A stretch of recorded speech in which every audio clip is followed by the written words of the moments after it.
So what happens when a total skeptic, like a super logical, no-nonsense engineer, suddenly gets thrown into a spiritual awakening he never ever asked for? Well, that's the story of Sean Graham, a guy whose evidence-based mind went to war with his own experiences, forcing him to question reality just to stay sane. And you gotta love this quote from him. He's basically saying, hey, don't listen to me like I'm some guru. I'm just an idiot telling you what happened to me. It just sets the perfect tone, right? This isn't a story about blind belief. It's about someone who needs to see it to believe it. Okay, so let's get into the story. Sean Graham's life was, well, it was normal, totally standard, until it wasn't. And this wasn't some beautiful, light-filled spiritual awakening you read about. No. He calls it his miserable awakening. It was this jarring, confusing shift inside him that just flipped his whole world on its head. And I mean, look at this contrast. It's wild. He went from being this easygoing people pleaser, a guy who called himself a complete clown, to suddenly being grumpy, angry, suspicious of everyone. He became, and this is his word, hyper-aware of bullshit. The change was so extreme, so out of character, that he literally started to think he was losing his mind. So what exactly was happening? Well, this is what started it all. He started looking at people he'd known for years, friends, family, and they suddenly seemed hollow, empty, like robots just going through the motions. He said it was like the mask was slipping down, and it made him feel so alone and so angry. He realized, wait a minute, it's not them, it's me. The way I see the world is changing. And just when he thought things couldn't get any weirder, they moved into a new house. And that's when the physical stuff started happening. Every single morning, the toilet door would be open. The fridge would be on super freeze. Little things, but they were consistent. He even started taking pictures to prove to himself he wasn't going nuts. But the real kicker? A voice, super clear, out of nowhere, just yells, "Why is the back gate open?" He checks, and sure enough, it is. It saved his dog from running out. And that was it. That was the moment he knew, okay, I'm not alone here. Something is going on.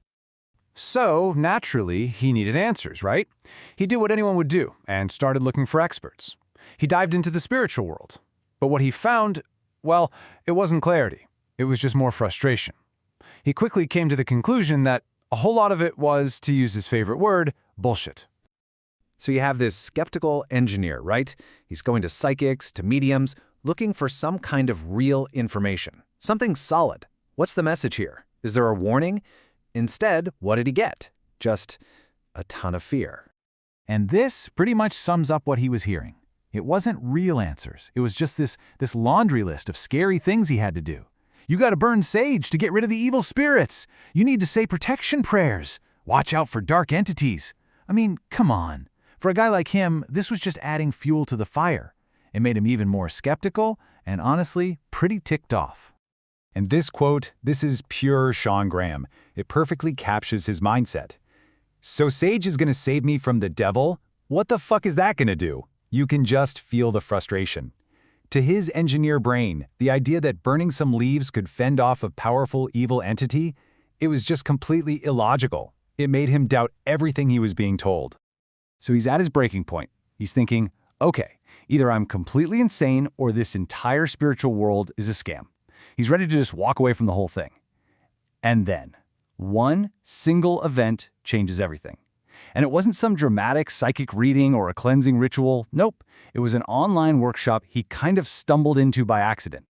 So picture this. He logs on, thinking he's just going to be an observer, just listen in, maybe learn something. But he realizes pretty fast that this isn't a beginner's class. He's accidentally joined an advanced group for practicing mediums. And then the host says, okay, everyone, we're going to break out into rooms and give each other readings. And Sean's just like, oh no. He was so far out of his depth. You can just imagine the panic setting in. Here's this total skeptic, surrounded by all these pros, and now he's on the spot. He has to do the thing. He tried to get out of it, telling the people in his group, hey, look, I have no idea what I'm doing. I just feel stuff sometimes. But they were super nice about it, just telling him, it's okay, just give it a shot. And the advice they gave him was so simple. They just said, use your imagination. So he's like, okay, what have I got to lose?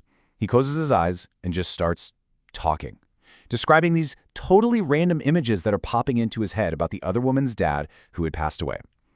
To him, it felt like he was just making it all up. Just a bunch of random, disconnected stuff.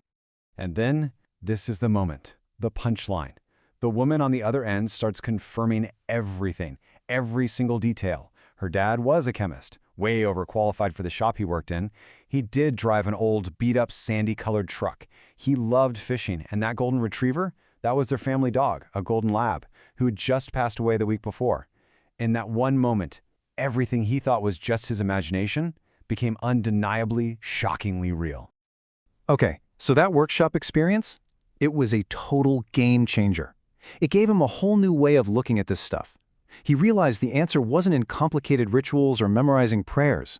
The key was just trusting the evidence, trusting what he was seeing in his mind's eye and just saying it without letting his own brain get in the way and try to analyze it.